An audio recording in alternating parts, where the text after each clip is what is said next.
The first ever podcast with no name. Yeah, here we go. My For those who goodness. don't know, I'm Carson. Go ahead, Luke. Just your no, Yeah. no backstory there. Okay, that's fair enough. Yeah, and my name's Luke. So me and Carson work for different agencies or our own agencies. He's across the pond. He's in the old USA, and I'm in England, London, the UK. So, and look, I think for us, we're both very passionate about creative testing, and we're very passionate about ads and advertising. And our plan is through these many episodes to come, we're going to talk about creative testing, content, what ad formats you should be running, just the really exciting stuff, right? We Yeah, may, just yeah, diving in more into the advertising space. I mean, I think we both have a passion not only just for advertising, but I think like human psychology and design and copywriting, all that stuff blended together. And that's why once Luke and I met, this kind of just made sense. yeah, Um, we have talked quite a bit. We're doing a lot of content together now, and we were like, why don't we just do a podcast? So we're here, and we don't have a name for it yet, but soon to come, we will have one, hopefully for the first episode. yeah. We will, yeah. Hopefully, episode two we'll do a better intro. Yeah, But I exactly. think, I mean, look, I really want to talk about. I mean, I think we should start, and as we means to go on, you know, what is the future of creative testing? I mean, it's a big old statement. It's a big old Yeah, question. dude. And it changes kind of year over year, right? Like I think 2023 and 2024 were very different in terms of what Meta was pushing and, that short form content was kind of taken over. Um, but we still see statics crush, right? Like that's something that hasn't changed, it won't change. And while everybody's obsessed with video, I think you and I both are very bullish on statics. Yeah, But I 100%. think 2023 and 2024 were very much creative diversity focused. And I think 2025 is still, but I think a lot of people have pushed like this creative volume in 2025. And I Yeah, think where most people have gone wrong is the quality of the volume that they're doing isn't there. Like of course you want to do volume because it breeds quality. But one of my biggest gripes with the creative diversity crowd is they only talk about formats. And I think that's something you and I should dive into too, because for me, when I speak a lot on, social media, whether it's LinkedIn or Twitter or Instagram and TikTok, it's not just about formats. It's very much so about angles and copywriting as headlines, all these different things that you can diversify within your ads to continue to make stuff that's hitting not just one target audience, but more. And that's the importance of the angle because different angles unlock different audiences with different pain points and desires and goals. Um, I think moving forward, angle diversity is going to be one of the biggest factors of success. I'm curious too, like, what do you think people miss out on for the most part in creative testing? I think a lot of people sleep on statics. I think they follow the trend of video. I think video is very good, but I also think people need to get the balance. I think it's really interesting. A lot of the people we work with, there's always a classic game of they always go, how what's the perfect balance? What's the perfect ratio between static and video? And it's Yeah. like, okay, interesting. Um, I think it depends. I think brands need to realize that a static ad is really good at finding out a very quick angle test. And I Yep. think what me and Carson believe an angle test is okay, this is the first headline. How can we segment this headline so it can kind of challenge multiple different things, right? I mean, look, for example, you could do a problem symptom call out, right? You could kind of look at the dissatisfaction alternative angle, the social proof and scarcity angle. You can look at the okay, how can we do like a community identity call out angle, right? You have all these angles, test the static, see what resonates most, and then push that further, right? Would you agree? Yeah, I completely agree. And I think like diving deeper into what something you just touched on is the community and identity thing. Like Mm, that is something that I see so many brands not testing. And you see big Fortune 500 companies like Nike doing this in their sleep because yeah, they know that there's different there's different athletes, there's different types of athletes, there's different types of people who enjoy their stuff, and they really dive into like, the greatness and, just trying. Like, just do it is basically just saying try. Just Yeah. give an effort. That's all it is. And they dive very, very deep into the identity of the people they want to reach. And Yeah. some see that as a brand play, but I have clients too where we almost exclusively focus on identities because we know that's going to move the needle, especially if you're in apparel, something that doesn't really solve a problem. You have to speak to those identities and what people believe they are or what they want to be, Yeah. even what they want to avoid, right? Like you want to use the loss and regret aversion to your advantage when you can, because it's like if you buy this, you're not going to be like that. But also, I think, I mean, look, I think there was a point in Nike's history where they started to kind of forget who they were. Yeah. And it was interesting. They're now, I think there was a point in their history where winning wasn't the important thing. I think they've realized that the reason why people like Nike is it's the winning mindset, right? It's Yeah. okay to win, which sounds like a stupid thing to say. I mean, maybe that's a podcast for another day about, medals and giving medals to everyone, right? Like there Yeah. are Yeah. winners and losers in life, and there's, Yeah. I think that's why it's so important to have that identity angle.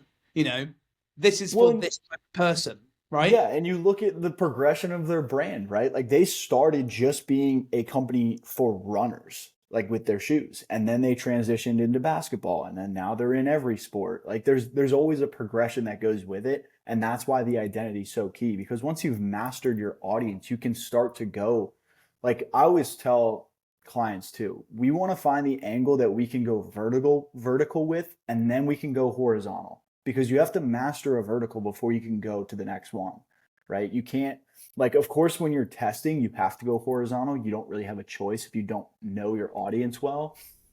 But once you find that one winning one, double down on it and keep testing that. Don't try and go from one thing to another. Like, try it with um, other products. Like, let's say you have a product for, let's say you're a supplement company and your biggest you tested like a bunch of different headlines and your first winner was like it helps me poop better, right? Like it helps me take a shit. Double Yeah. down on that angle first. Like seed, that's a great seed and groons are probably the two best examples of that angle. And then now they kind of go horizontal with other angles like, oh, it's easy to get your nutrition in. Like there's the people who are always in a rush who still want to be healthy. There's just different types of things that you can do with those angles and identities, and I think playing into that to your advantage, going vertical on once something, once you find a winner, is huge. Like I think people just try to put the cart before the horse and go for everything at once. Yeah. But also I also think as well it's look, the landscape's changing, right? I think Yeah. Meta is look, I mean, I think it's a very sensitive subject on Reddit if you talk about Meta and algorithms. Oh my goodness. Oh wow. That's the Wild West. That is the Wild West. I mean, if you want to go to the Wild West in sorry, the Wild West in kind of, advertising, especially on Meta, go to Reddit because you'll see a lot of different views and whatever. And I think what's sad is it's taking it away from the actual skill and artistry of a great static ad or a great video ad, Yeah. even, right? I Yeah. think people focus on how can we game the algorithm. And I think that's such a short-term view of thinking about. I think the long-term view is actually how do you resonate with that audience? Okay, how do you find those angles quicker than anyone else? And when we find those angles, how do we iterate quicker than anyone else? I think Yeah. that is the real unlock. You know? One, and I think too, people are still so concerned with account structures when they should be concerned with your creative. I mean, we've all heard it before. Creative is the new targeting, and it's true. Like we're no longer in just social media, we're in interest media. You hear so many people who are at the top, of the marketing and advertising industry talk about that. And it's the truth. Like there's no barrier anymore in terms of you have to have these audiences in your account, and if you don't use that, you're cooked. Like you just set it on broad for the most part. If you're a D2C e-commerce brand, and your creative will do everything for you because the algorithm's gotten that good, and it's a privilege to be able to work in that, but it also weeds out the people who suck at their job, right? Like if you're not good at creative and you don't understand what goes into it, you're not going to be able to reach the people you want to reach and get sales for a healthy business. Yeah, no, I agree. I think, look, I think also as well, I think brands need to. I think it's very interesting, right? I think when you look at kind of top of funnel, middle of funnel, and bottom of funnel, I think what's interesting is I think the days are gone where it's like, okay, this static ad will target top of funnel. I think Yeah. it needs to be much more of, okay, the not like, okay, if we have one ad at top of funnel, one ad at middle of funnel, one ad at bottom of funnel, it kind of needs to be, look, how can we across that range do content diversification, right? Yeah. Like, how can you have a, and look, I think it's very important for the listeners to understand that, look, me and Carson very much back static, but we also see and we also understand the importance of video, right?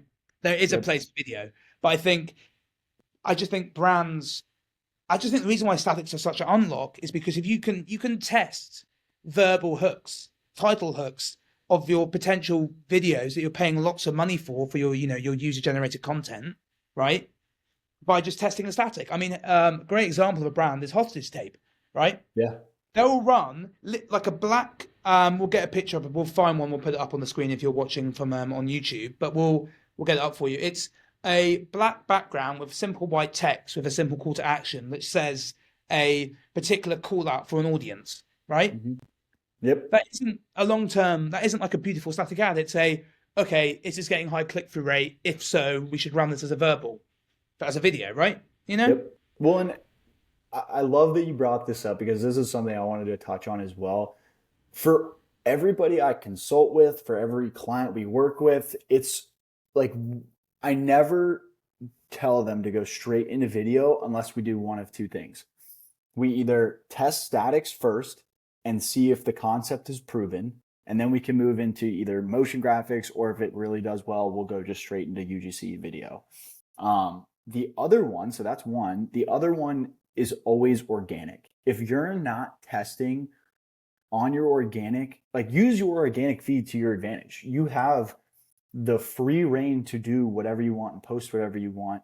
Post a video. If it flies and just starts crushing with reach and engagement, take the post ID, run it as an ad, or even just take the video itself, change the ending to a CTA, maybe even the hook if you need to, or create like a different hook with a couple variations and then run that. Like there's so many people overlooking organic reach, or organic reach, yes, but organic testing. Because I was listening to a podcast or a video, something the other day about a founder, and he says they test every single organic video they launch, they test as an ad. Every single one. Like they don't discriminate. Every single one they test. And I thought that was a pretty interesting way to go about it because you never really know, I guess. But I think that's a huge testing ground for brands to kind of go and play around. But I also think as well, it's like organic. I mean, look, I think the best agencies for 2026 will have organic as very much feeding them information on what they should be making, right? Yep. And I think that is the future. I think brands, and agencies need to find ways to allow organic to kind of influence and dictate certain directions they should be going in, right? I mean, Yep. look, without going into too much detail, I can give you a great example of we were talking to a brand and they had some assumptions. They said, this is our target market, right? These are the people we know will resonate with our audience. These are that we know if we say these wordings, it will work. And we actually looked at the data and looked at the audience they were targeting, and the messaging was completely wrong because their audience was targeted to 55 plus women, right? Ah, And I think it's such an easy mistake to make. And I think this is what I always say to people is you know what you don't know, right? yeah. You have to understand that the answers are not hidden away from you, right? They are very much in the comment section of organic, right? What do you think, Yep. Carson? Do you Oh, agree? I think, dude, the comment section is Oh, the greatest place. If you can spark a conversation there, I have a video that I posted yesterday, and people in the comment section are just going at it for some reason about the ad. And it's actually never mind. It's not even about the ad. It's about like the premise of marriage. people are just arguing over marriage. Because I Yeah. posted an ad that was talking like for a jewelry company and it popped off, and now everybody's just arguing about marriage because some dude was like, marriage is dumb. And I just let it roll. It's great. I'm like, you guys are giving me plenty of reach here. I love it. Is also fascinating because if you take those insights and let's say you're working for a jewelry brand who are wanting to sell engagement rings, that is Yeah. great insights. That is a great kind of bucket to look at and be like, okay, so there's slight tension then about maybe what marriage means in 2025, Yeah. 2026, or maybe future. So what early signals is this saying? Okay, I don't know. Like, Well, and and I like, think why do people think that, right? So it's like your answers, you have so many answers just sitting in front of your face, and so many brands don't use it. Now, one thing too, kind of switching topics here is I'm interested to hear your take on what AI means for creative testing. Like, how are you guys going to use it? How are you going to kind of implement it for statics and video? Because I have my own personal takes, and I've also seen a lot on Twitter right now going around of how people are using AI. But I want to hear straight from the horse's mouth. Like, what do you think about AI in advertising and creative testing? it's interesting, right? I think AI has created the slot machine effect for creative Yeah. testing. And I think what I mean by that is because AI tools can, and I'm using the word very carefully here, can spit out statics at will. The issue you'll have is yes, you'll have tons of quantity, but realistically, if I said to you, would you rather have 100 statics or would you rather have 20 that perform well? I mean, clearly you'll choose the 20, right? You Yeah. know, I think what's really important is if you're scaling if you're scaling an ad, a meta ads account, right? I think you have to be really careful again on where you're putting your spend. So I think Yeah. actually, and this is where we go back to the beginning of our conversation, right? Regarding creative testing, choose the angles that you believe will have the best kind of, click through and kind of the best chance of resonating. Use those, right? And then push that and then test from there, right? Yep. I think AI is I think a lot of brands use AI wrong. They use it in the wrong places, which then actually creates bottlenecks within their own Hmm. systems, right? Yeah. AI and legacy systems do not play nice. No, not from my experience. You know, yes, it can speed up production, but I think this is where you and I are very much aligned on. And it's a great conversation to have with the audience. Is where in the loop should humans and AI be? Like, where does it make sense? Is it from the kind of creative brand strategist point of view? Is it having an AI that can go through all your reviews and can scrape them all and then can tell you, okay, these are the kind of insights we've picked up from all your reviews. These are the things we recommend you should make ads for. Is it there, or is it in the actual kind of the creation of the ad?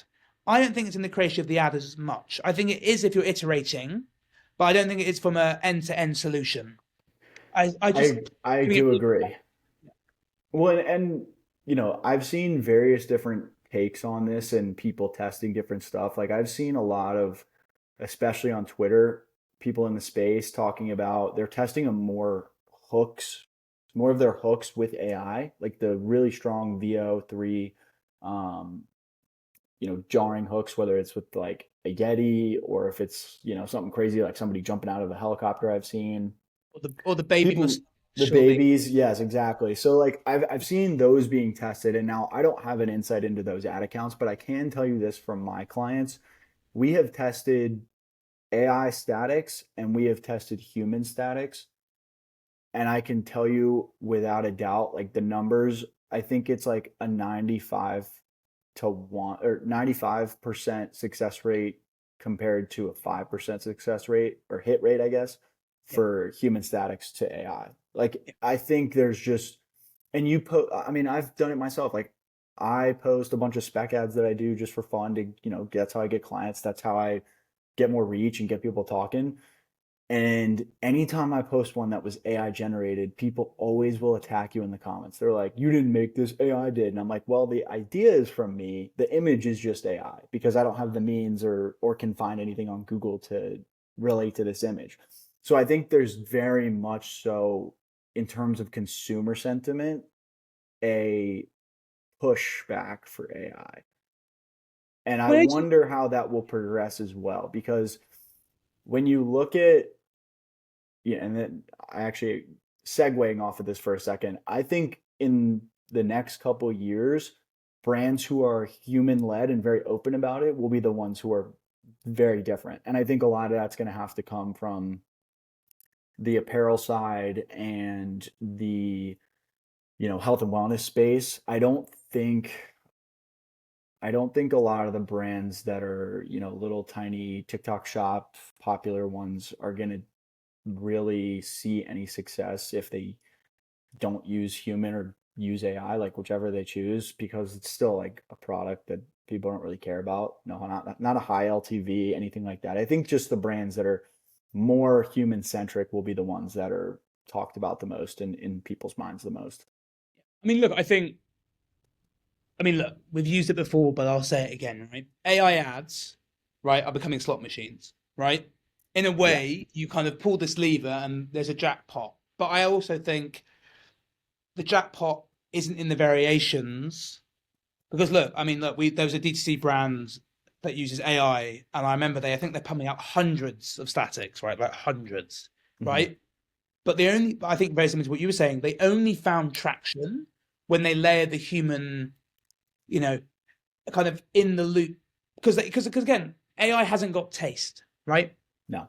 And again, the other thing is, what is it AI trained on, right?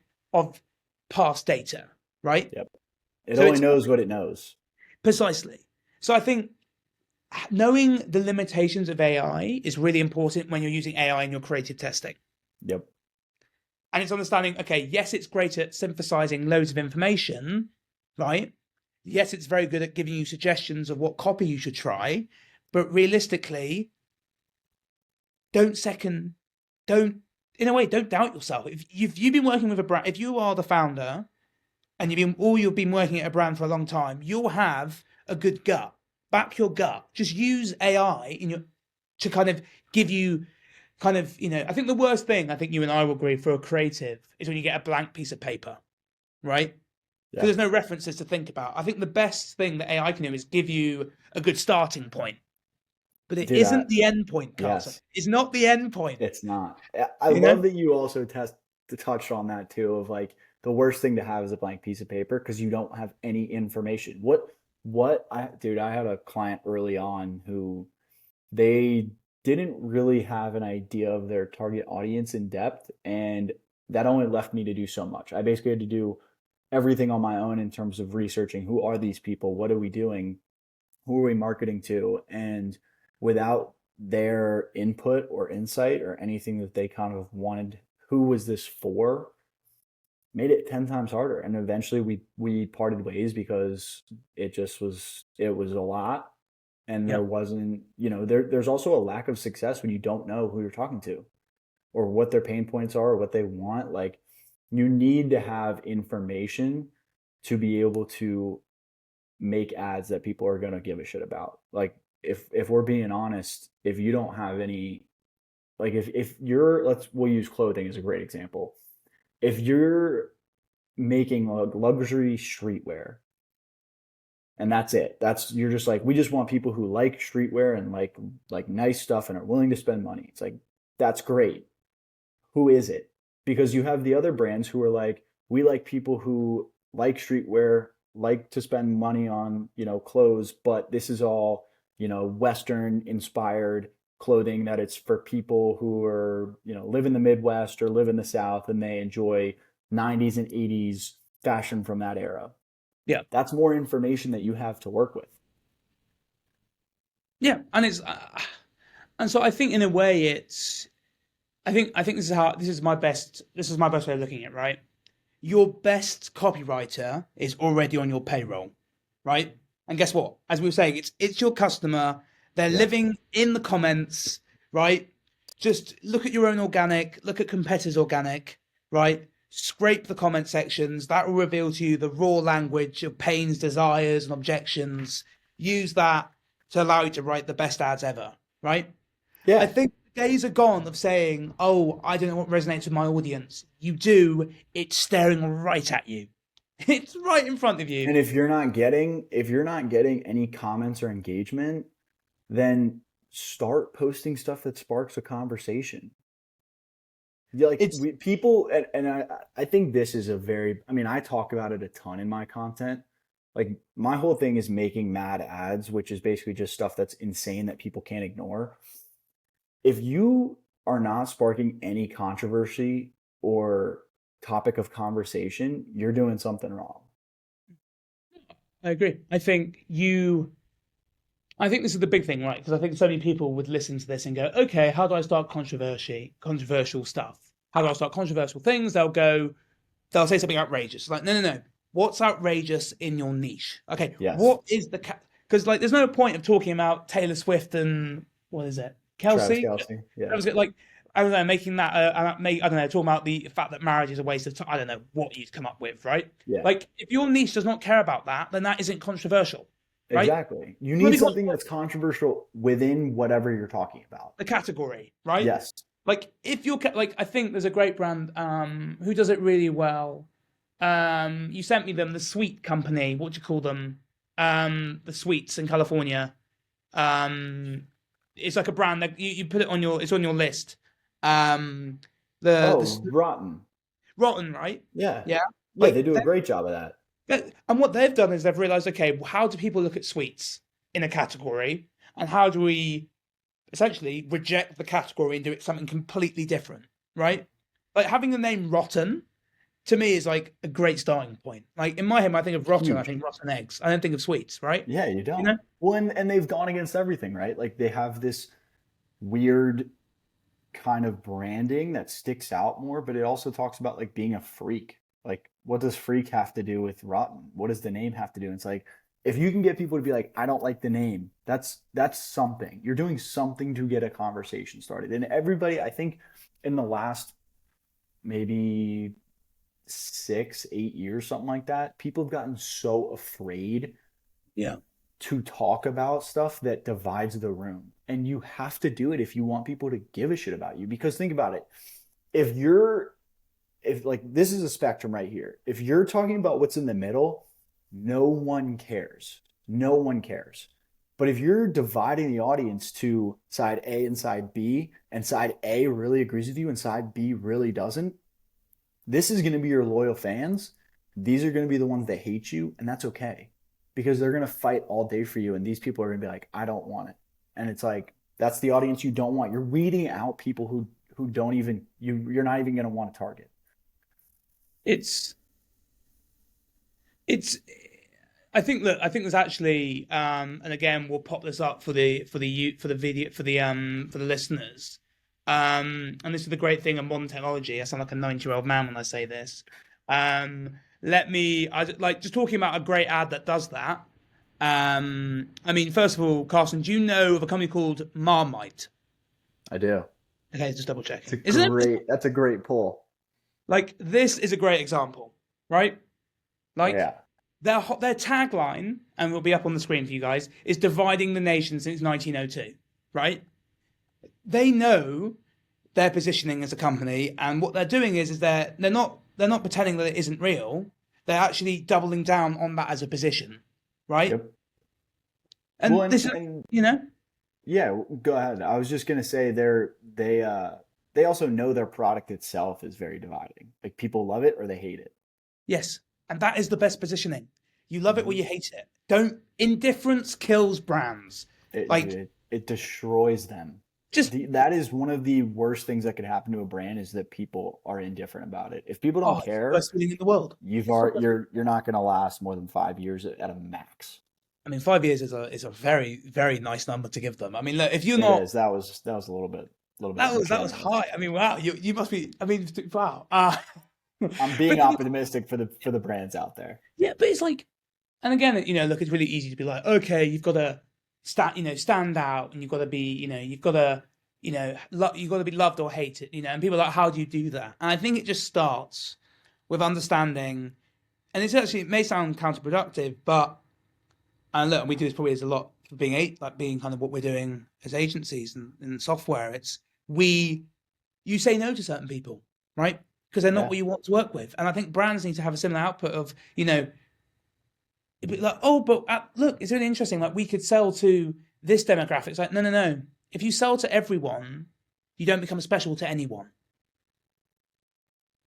Yeah, and that's the biggest problem.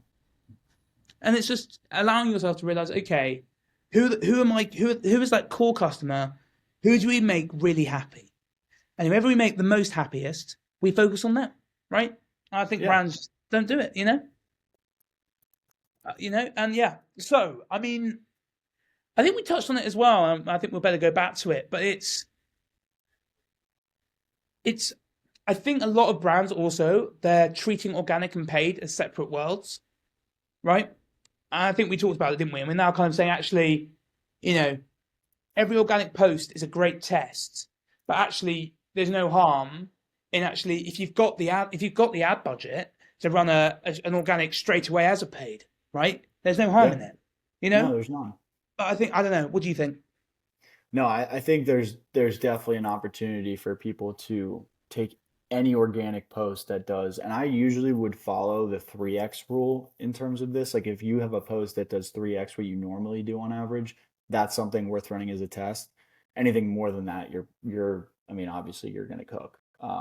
But one thing too that I would like to hear, because I know we've talked about it off camera, but what is your take on big swings versus small swings in creative testing?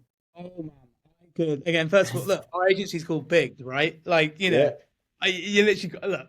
First of all, right? If your creative tests look the same, right? You're not testing, you're tweaking. So it's so important that, in my opinion, a big creative swing is when the concept differs in the kind of the persona, the problem, the desire, and kind of the outcome, right? You know, and I think it's really important to kind of swing big, try different things. So maybe like an AI ad, or try Hmm. a us versus them that's slightly different, or a founder story, or like do big swings and then see how Meta's algorithm deals with it or reacts Yeah. to it, and then iterate on the winners. Don't put paid behind ads that aren't winning. You know, like you can see very quickly if an ad's performing well. I mean, in a day or two, right? Yeah. You know, turn the pipeline off, right? Yep.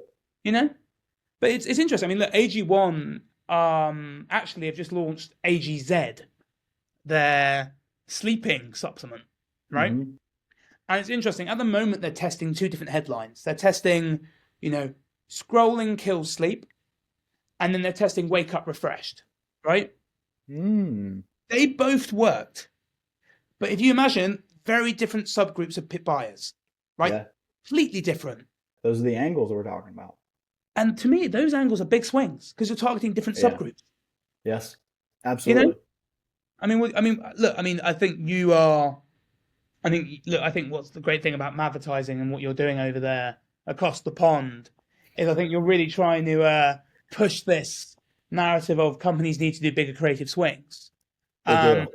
has there been any kind of interesting things coming out from the clients you're working with right now in regarding of what their appetite is for creative swings, would you say? Yes. So, I mean, I would say this is not a hot take with the people who agree with this sort of philosophy of testing, right? Like you should be taking big swings when you are actually testing your different audiences and personas and formats and stuff like that. But you should be tweaking when you find winners.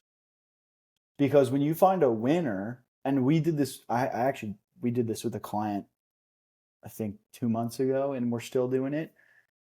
We found a winning ad with a winning angle. We kept the angle for the winner, and we started using different formats with the same angle. And we also started doing different headlines with the same image. Everything the same, just the headline testing. And we found that that format and another format did really well with the same angle.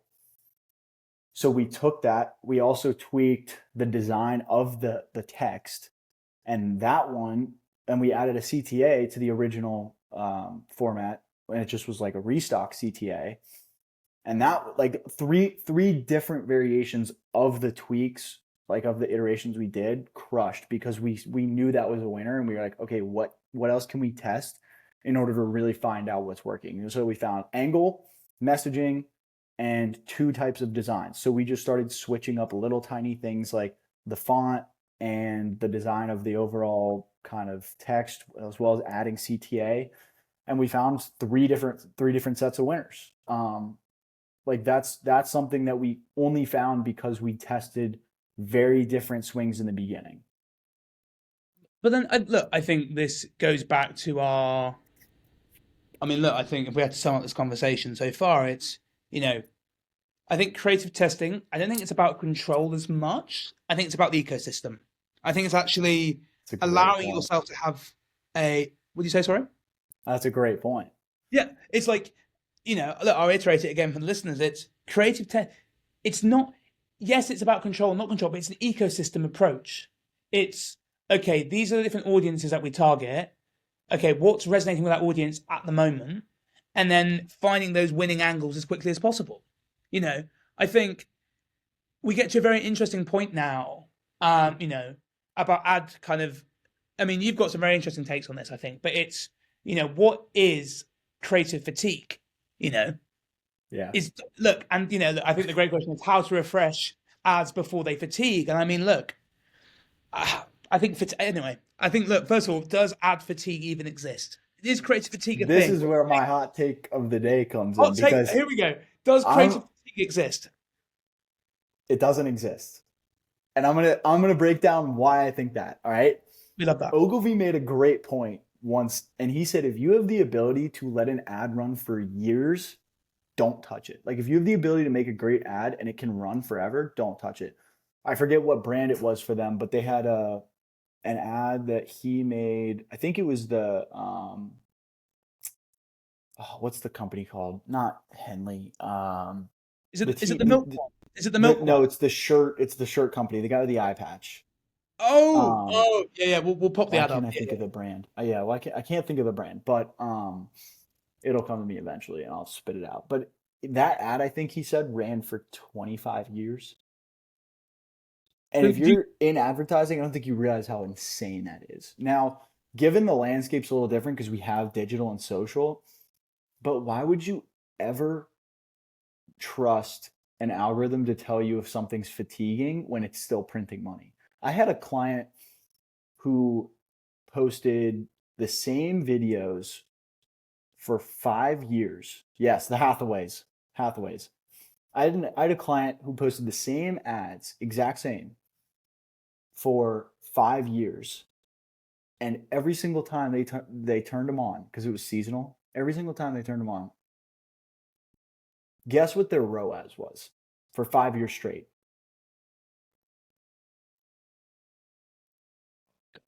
this is either okay. I'm gonna say like what?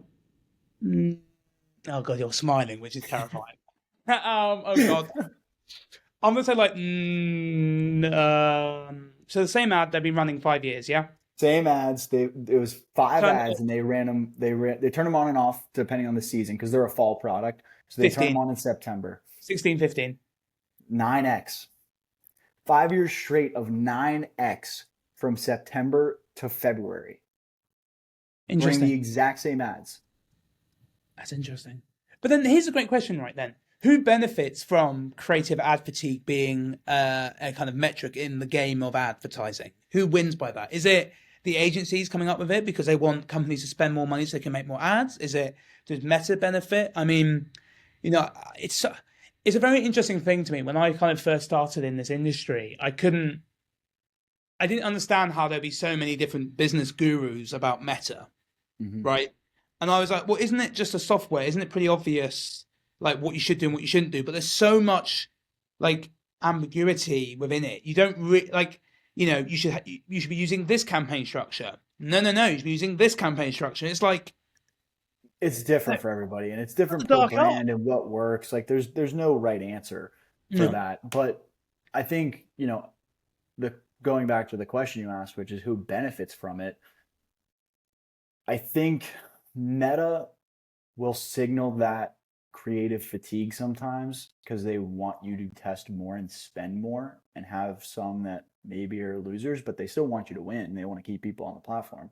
They just want you to scale and they make more money, obviously. But I think the real winners of any ad that there's winner there. You could say there's agencies are losers if they have a volume where they just want to keep printing money from any continuous work. But I actually think if you have ads that run for that long, you're the winner because if they fatigue, when they fatigue, whenever it might be, they're going to come back to you because they know you did great work. And if you're a brand running it, you're just happy you're just printing money. But but it's interesting though, isn't it? I think creative fatigue. I think it's interesting because there are people I have talked to where they've been running a video and they said, "Oh, the ROAS is dipping," right? They'll say, "Or whatever," um, and I think what is clear to me is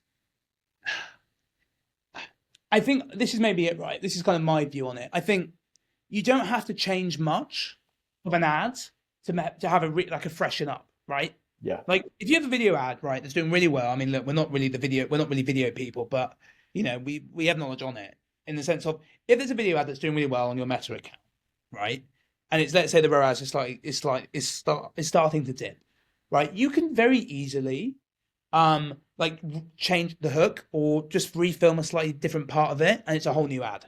So I Or you could think, just add B-roll. You could yeah, add different B-roll. That could be it, right? Like yeah, there's agree. there's once you've found something that does that well, that's when little tweaks make a difference. Mm.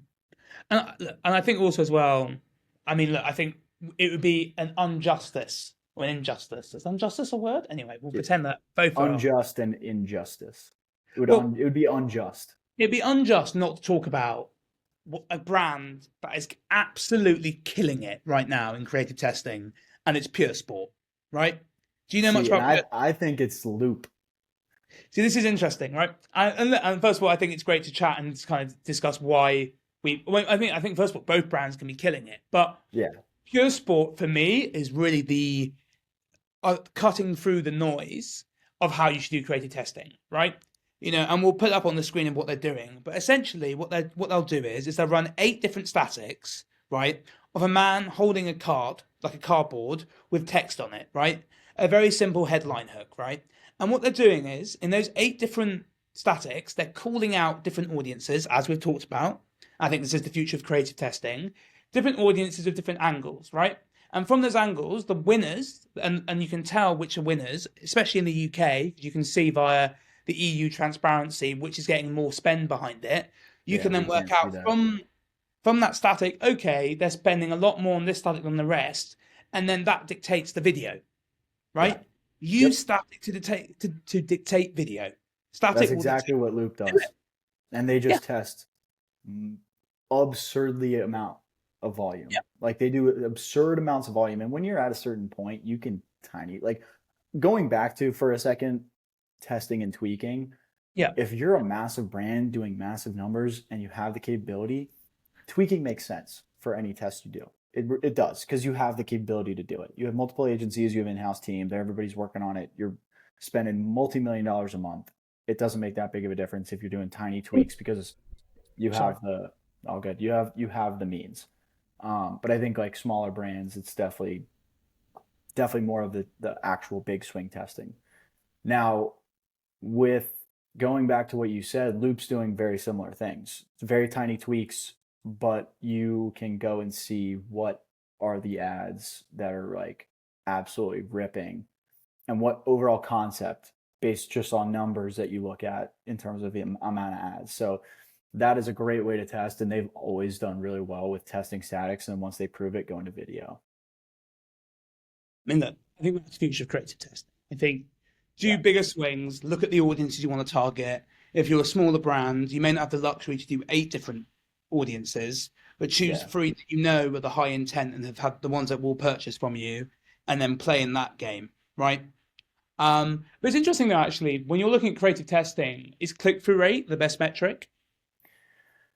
Um, it it depends because Meta can very easily throttle spend to ads with high click-through rates. Like it usually just puts the spend behind the ads with the most clicks. Um, but if your ROAS isn't showing that like that's worth the money, you want to turn that ad off. Like I would say that's definitely a big metric I look at. And it's like, okay, if there's a lot of clicks, it's either not the right audience or, it's the landing page or something else. Just depends on the other metrics. But I would say that's a very heavy metric I look at. It just depends on the overall account, whether it stays or goes. Right. If you have an I, ad with a 1.5+% click through rate and it's doing 2x plus, obviously you keep that on. yeah. But if you have an ad that does, it doesn't get a lot of spend, it gets a pretty good click through rate, it might be a bottom of funnel ad. That's something that you keep on just to filter people through everything, right? Like you don't want to turn those ads off if they're not getting spend, but they're still doing well bottom of funnel. And I think like you need to look at your account as a holistic thing. It's not just, oh, this has a high click through rate. We have to keep that on. Ecosystem. Ecosystem. Ecosystem goes That's what back to it. Exactly. ads ecosystems. I mean, look, I mean, so if I had to say to Carson point blank now would be, you know, what is the number one mistake brands make when scaling their ad account? What would you say it is, in your opinion? The number one mistake with brands scaling their accounts. Honestly, I think it's trying to go too fast.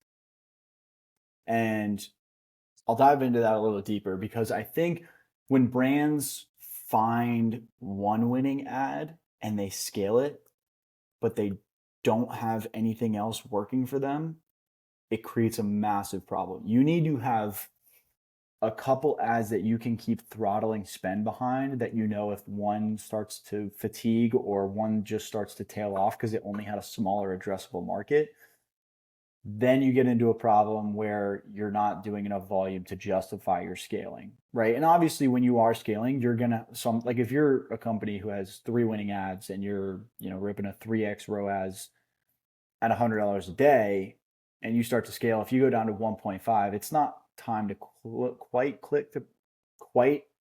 hit the panic button yet. I think you need to just kind of see how it plays out over 4 weeks. But I definitely think scaling too fast is a problem, and you see it all the time from a business side. Like, yeah, you want to figure it out, and you can definitely, it's better to scale right than to scale fast. Precisely. Yeah. I mean, look, I think we've covered everything for today. Yeah, I think so too. Is anything we haven't covered? No, I mean that was everything we definitely like wanted to talk about. And I think we talked about some other good stuff as well. Everybody who might be watching, hopefully, will probably have not a ton of viewers at this point, but I think still like it's small podcast at the beginning, and you just keep growing from there. But anybody who does see this and has stuck to the end, thank you for watching, appreciate it, and Hey, we're gonna keep doing stuff like this. You can check us yeah. both out on socials; those should be probably linked in the description. Yeah. I mean, And hopefully we'll have a name by the time this at least goes up and for the next we'll have a episode. we'll have a name, but also I think I'm a big believer in the first like 20, 50, look, they won't, we will get better each time, right? Yeah, And I 100%. think, I think for me as well, I mean, look, I'm very excited. I mean, look, very excited for next episode, right? I think how to find the big idea. I think that's going to be a lot of, look, we've talked about it briefly, but I think we'll go down the rabbit hole of inspiration is everywhere, right? Yeah. I'm going to show you how to find it, and I think that's a really Yes. exciting episode. So And yeah, one thing before we sign off too, like this yeah, podcast is very much so less like tactical meta ads advice and stuff like that.